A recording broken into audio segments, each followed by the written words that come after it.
I'm Rick Smith, and this is Labor History in 2.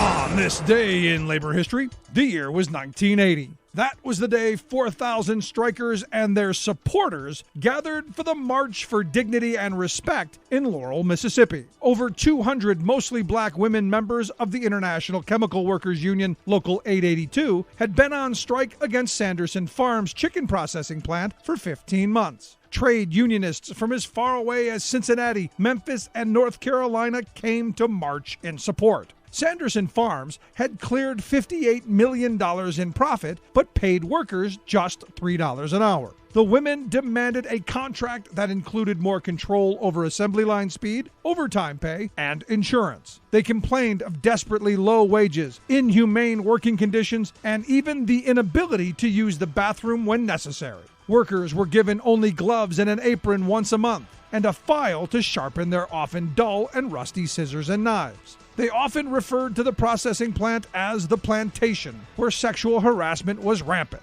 Women workers often found themselves given dangerous assignments or even fired if they didn't put up with sexual advances of their foreman. Workers maintained that strikebreakers from the community were desperately poor and threatened with violence if they quit by local Ku Klux Klansmen who worked as supervisors at the plant. Some were known to have been involved in the murder and or intimidation of civil rights workers in decades past. The plant had been organized in 1972, but was extraordinarily weak. Nonetheless, women strikers understood that the union still served as an invaluable resource in the midst of a largely unorganized South. By the following February, the NLRB ruled that Sanderson had to resume contract negotiations and allow strikers to return to their jobs. Labor History in 2 brought to you by the Illinois Labor History Society and The Rick Smith Show.